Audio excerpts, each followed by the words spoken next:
Now, yeah, congratulations, partner Migs! Kita niyo naman po, ngayon lang yan, kanina lang po ang oras ay, ito ha, min-message niya ako, sabi, oh my gosh, congratulations sa'yo. Siya ay si AJ. Welcome, baby AJ. May boy na ngayon si partner Migs at si Mishi. At siya po ay pinanganak kaninang 1:35 p.m. So, pwede siya makakapunta dito. At ang pangalan niya ay Michael Alejandro M. Bustos. Welcome to the world. Congratulations! Congratulations, Mishi and Migs. That's his second baby. First niya is a girl, 3 years old si Marco. And ngayon may boy. Oh, sabi niya nakakota na lang siya. Ito na din. Talaga, sayang naman yung lahi, di ba? Congrats, Migs. Thank you, Miss Nina, for sharing. And na-reveal ang name ng bagong baby ni Migs. Ngayon naman, gusto kong tawagin na entertainment editor of the Manila Times, si Miss Tessa Ariola. Hi, Nina. I'm over here. Hello. Hi. Yes, I think the last time we did interview you was for Bangon Pilipinas. Yes, I remember. So, you've already explained how great a thing it is to be able to work for different entities nowadays. So, I guess my question for you is, am I correct to assume na yung table natin that's very creative, is it supposedly a balikbayan box, or does it just look like one? It just looks like it. Oh, because I was just trying to connect it to what you said earlier, that you're also catering, well, you're also open to help Filipinos abroad, no? So, if you could talk just a little bit more about that, since I suppose the time slot is 12 noon. My time slot is 4:30 p.m. to 5:30 sorry, p.m. and pala yun. I'm very, so akala ko siya. Is our That's press our press conference. But is it going to be streamed to other countries as well? Because as you said, you're hoping to service Filipinos worldwide. Yes. We still that's still our desire, because we're still in I Want TFC. You can still watch us on I Want TFC. And then also we're on YouTube, Teleradyo Servicio, so you can watch us anytime. Oh, and yung ating mga kababayan, Bragan, isa pa, buti na tanong mo, yung ating mga OFWs or mga kababayan natin who live abroad. I used to cover OFWs a lot. And now I find myself, kahit na nandito ako, I used to host a show called Balitang Europe for many years with Tony Velasquez. And we would even go to Europe, meet them, come back, and then, bring all these stories with us, and vice versa. But in our show, hindi rin natin nakakalimutan yung ating mga kababayan abroad. We interview, for example, the BMW Department of Migrant Workers, we interview the DFA, and then even, let's say, the COMELEC, where we want to inform our kababayans abroad that they can vote, and they can register, di ba? So, yung mga ganun mga klase ng informasyon, so they can still participate in yung mga rights nila as Filipinos, even if they're away. So obviously, if you tie them up with specific government agencies, that's very possible, seeing that you are connected with all of these different agencies. But kung meron silang medyo personal na pangangailangan, or maybe somebody, a member of their family here, has a problem at medyo kailangan ng tulong, pwede rin ba nilang ilapit yun sa iyo for service? What are these possible things that you could help them with? Minsan they just want to be connected to the right agency, to the right people. So that's what we do, and that's what we've been doing ever since, no? Kung paano ba, kunyari, gusto na namin makauwi yung aking kababayan na stuck siya dito sa Malaysia, for example, nanganak yung asawa niya, hindi maiuwi. So parang i-connect namin sila. And more often than not, naman most of the time, pinapakinggan po tayo ng gobyerno kasi kami na yung maglalapit sa kanila. Minsan papakausap pa natin sila eh. Kung pwedeng on air or even off the air, people will be working. Parang actually, in fact, that is what we want to do. Hindi lang basta nagbabalita, kundi action agad, solusyon. Hindi lang binibigay namin yung informasyon, kundi as much as possible, we want to help you find a solution to your problem. But another aspect that I know you're very good at is sharing parenting tips. No, alam ko that I mean you have young children as well. And is there any possible segment din naman dito sa Nagseservisyo that moms who have been identifying with you as a source of tips for parenting can do so? Yes, actually dun sa segment na sinabi ko kanina yung sino po sila, yun, nag-guest kami ng mga mommies na may mga inspiring story or mga parenting experts. Even sa Dr. Servisyo, yung mga pediatricians na kausap namin, or minsan may mga nangangailangan specific kind of pedia, for example, developmental pediatrician, or yung iba may tungkol sa speech. So, we have them on the show, and at least yung mga magulang ay nabibigyan ng tamang informasyon at kung ano yung kanilang dapat gawin. And it helps that Mix and I are both parents, so we can relate to each other. I'm much older, of course, but our kids are still, well, quite young, especially siya. Kakapanganak lang ng asawa ko. I have a 12-year-old, a 10-year-old, and a 6-year-old. So medyo magulo pa ako sa bahay. At it's really a constant battle of, finding that balance. Of course, it's never perfect. It's the knowing that I do my best every day to be there for my work and also, of course, for my children and for my family. Kasi at the end of the day, yun rin, ginagawa rin naman natin dito. I think lahat ng mga kababayan nakakalit para rin ito sa pamilyang Pilipino Yun naman yung driving force natin Kung hindi yung ating sarili, yung ating mga mahal sa buhay. Thank you so much, Ms. Tessa Ariola of the Manila Times. Now I'd like to give the microphone to Ms. Annalyn Husay of Manila Bulletin. Hello, good afternoon. Good Nice to afternoon. meet you. Okay. Tanong ko lang yung tungkol sa kapartner mo si Mix Bustos. How did your partnership come about? And then how's your working relationship with him? How would you describe Mix as your co-host? Thank you. Yes.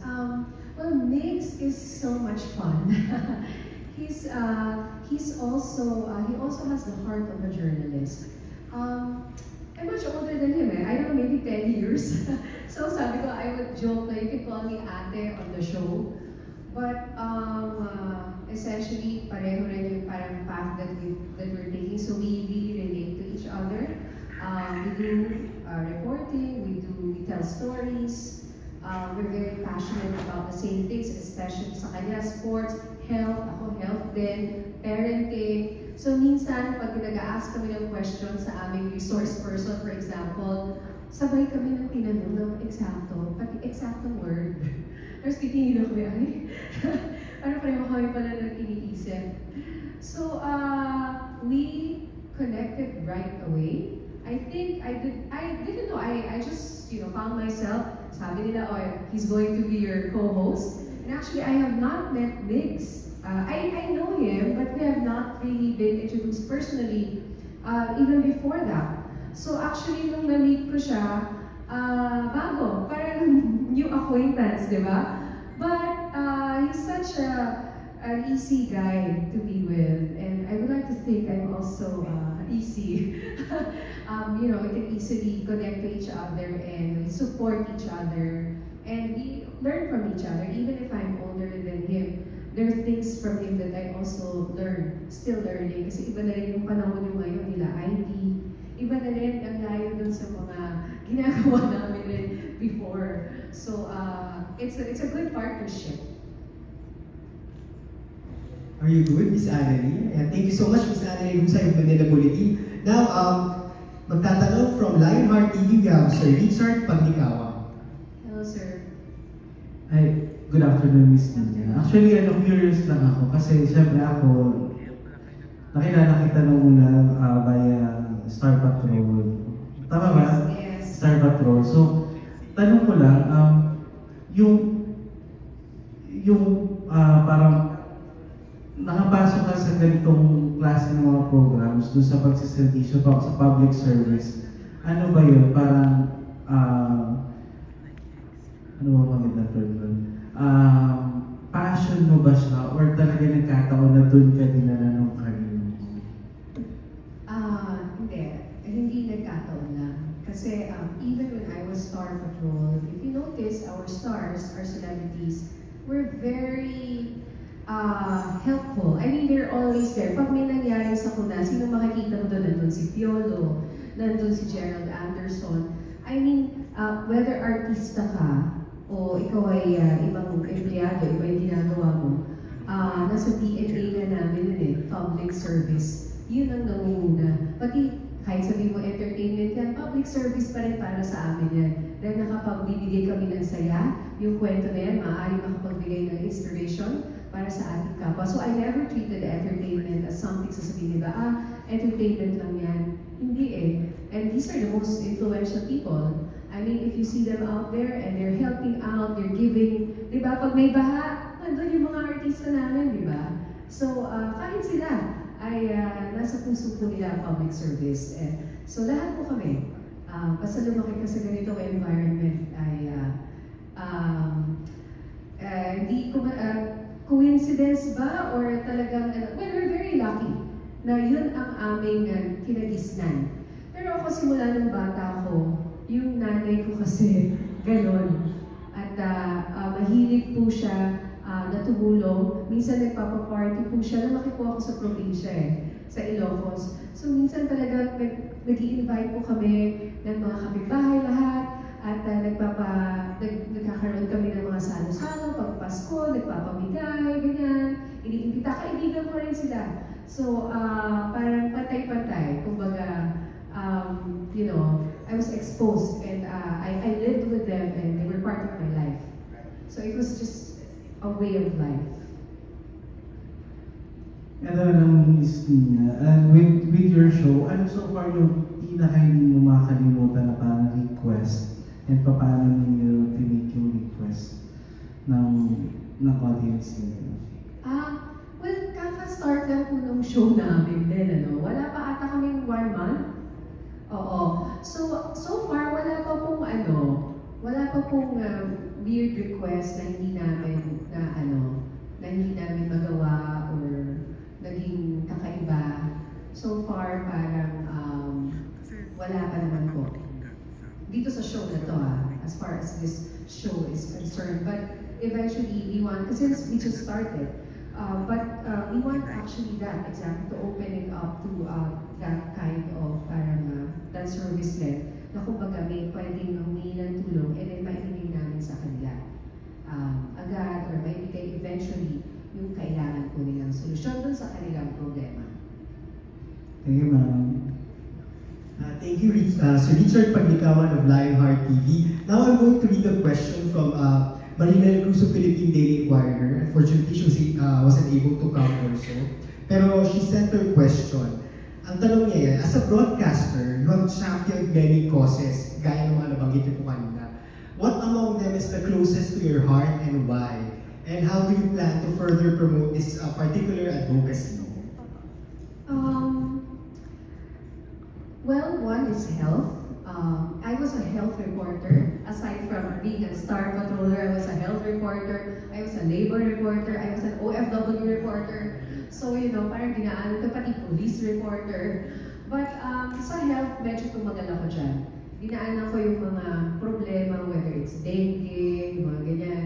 At ngayon, di ba, iba't iba ng klase ng sakit na nakakahawa. So, para sa akin, number 1 yung health. Lalo na nung pandemic, yung nangyari po sa atin, siguro lahat tayo na-realize natin na lahat ito baliwala. No? Baliwala ang pera, ang success, ang bahay at lupa mo, kung mamamatay ka rin lang.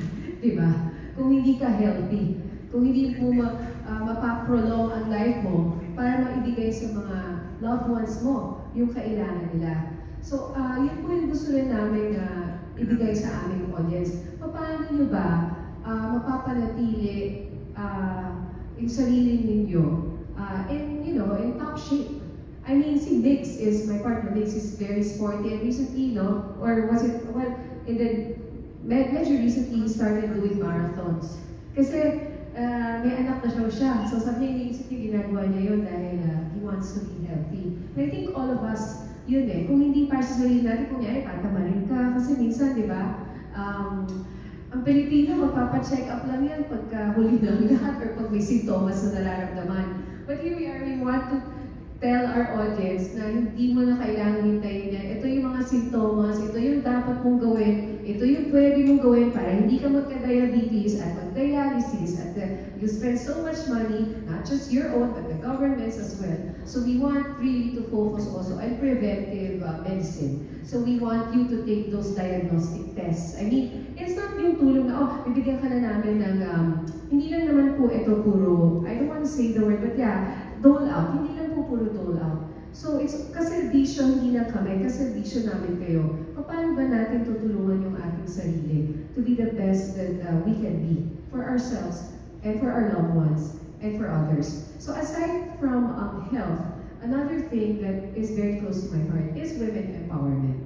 Yun. Kasi ako po bilang babae, may 3 anak, nagtatrabaho, I'm trying to juggle everything. Ang hirap po ng ginagawa ng mga kababaihan. Parang pasan natin ng daigdig minsan, ano. Gusto namin ipakita na ang mga kababaihan ay kailangan nila ng tulong, kailangan ng suporta. Kumpara sa mga lalaki, dehado pa rin po tayo. They still get, diba? They still get that job. They still, get to do what they want. They don't have to stay in the house and take care of the kids. Hindi katulad ng mga babae na nagtatrabaho na, naglalaba pa, magluluto pa, isipan pa nila kung ano yung trabaho. So, minsan nawawalan sila ng bilip sa kanilang sarili. Pero gusto namin sabihin na, eto ituloy mo lang yan, you're a strong woman. And syempre, pag inaapi ka, pag alam mo na meron ng umaabuso sa'yo, dyan, may bouncy, di ba? Lalapit ka namin sa mga lawyer, pakita mo itong lawyer na ito, pwede mong gawin, ilaban mo yan, huwag kang magtiis. Hindi mo kailangan tiisin lahat ng mga pang-aabuso na, dinaranas mo. For example, ikaw rin, single parent, for example, iba na naman to. I-demand mo yung dapat ibigay sa anak mo, di ba? Nung lalaking iniumiwan sa inyong pag-ina. So these are some of the things that we want to tell the women na, you're entitled to this and you're empowered. You're strong. Yeah, thank you for that answer, Ms. Nina. Another question from Janrel Sidro of KBEX. I think she's with us here. Yeah. Let me know if, ayan. Ang question niya is, how can a teleradyo public service program like Nagsiservisyo Media Corpus adapt or adjust with the viewers that are primarily on social media or on digital? Yes, we are on YouTube, so you can watch us on YouTube. And while maybe most of our audience are siguro mas matanda or mas mature, minsan yung mga guests rin po namin are people from all walks of life, and we guest young people and old people. I mean, so we expose yung mga ginagawa rin ng ating mga kabataan. At baka pag nakita rin yan ng kanilang mga, mga kaedad, nakikita nila na ito yung ginagawa, this person is doing something great. So you can have, more respect, even if sabihin natin mas bata sila sa'yo. And that we can all work together towards a common good. So hopefully we encourage younger people to watch our show also, so that they can get informed, they can think of what they really want to do in life, and maybe be inspired by the people that we guest on the show, and the fact that we're also online, we're on the internet. So I think that's one of the things. No, we're also on Instagram, I think, and also on Facebook. So I think sometimes on TikTok. So Teleradyo Servisyo has a Facebook page, has a YouTube page, and you see us on Instagram. We're also on Instagram, and I think Twitter, TikTok. Yeah. Alright. Okay, tanong ko lang, having said that, anong pakiramdam na you grew up in, actually basically, para most of your career in journalism were spent at ABS-CBN. Anong pakiramdam na yung radyo sa Estrenta na call sign ay bumalik siya after what happened to ABS-CBN? Now it's, meron na siyang tahanan muli at nakabalik siya, and yung mga nag-work sa ABS-CBN News, nakasama niyo po ulit sa Radyo 630. Just thankful and grateful and humble siguro. Kasi kala kasi talaga natin may forever. Pero it makes you think na even if you have all the success in the world, for example, right now you feel like you're on top of the world, you have to have your feet on the ground pa rin. Because baka dumating yung panahon na ikaw naman yung nasa baba. At, di ba? At kailanganin mo ng tulong ng iba na dati mong tinutulungan. So, para po sa akin, it just comes full circle, siguro. We're so glad to be back somehow. And we hope to, bring it back to where it was. Or at least make the people feel that we're still here. Hindi po namin kayo iniwan. At hindi nyo rin po kami iniwan. So, yun lang po yun yung driving force rin po namin. At nandun po tayo para sa isa't isa. Towards a common goal.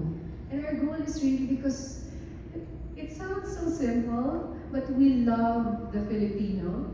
Don't you? You love the Philippines. You love, helping each other. And you love seeing yung kapwa mo Filipino rise from, from below, like, Carlos Yulo is an example. Parang ang sarap ng feeling na may pagkakataon tayong, hindi mo naman kailangan maging Olympian, pero lahat tayo in our own way can rise above our, problems, whatever it is. And that we're here for each other. So, Teleradyo Servicio is here for you. And lahat po tayo, sama-sama sana. Sa pagbibigay po ng the same brand of public service and pagmamahal para po sa kapwa Pilipino. Ayan, thank you. I forgot to mention the question is derived from what Jason Lalunaw Certified Kapamilya submitted. I think I have the last question from Kate Adahar of Random Republica. And hindi na rin siya nakahabol, but she said, how has being a star patroller contributed to your news career? And what do you miss most and not miss about showbiz coverages? I miss showbiz, kaya naman. And I still read the showbiz part, and sometimes it's the first thing you read. I mean, aminin na natin, lahat kaya nga Marites na uso, di ba? Alam mo, nakatuwa ako kasi, yun nga, sabi ko nga, na-expose po ako sa lahat Celebrity, politiko, sabihin natin homeless or nawala ng bahay. Parang lahat may kanya-kanyang roles to play in this world, in our lives. So, for me, my stint in showbiz was very exciting. I think it made me more relaxed siguro, more mindful of our celebrities, that they're also human. Especially now na masyado tayong exposed sa social media. Tao rin po sila. So sana yung respeto manatili pa rin. So yun lang, respeto para sa lahat. Ayan, thank you so much, Ms. Nina. Thank you so much to our friends from the media for sending your questions and participating at our media conference this afternoon.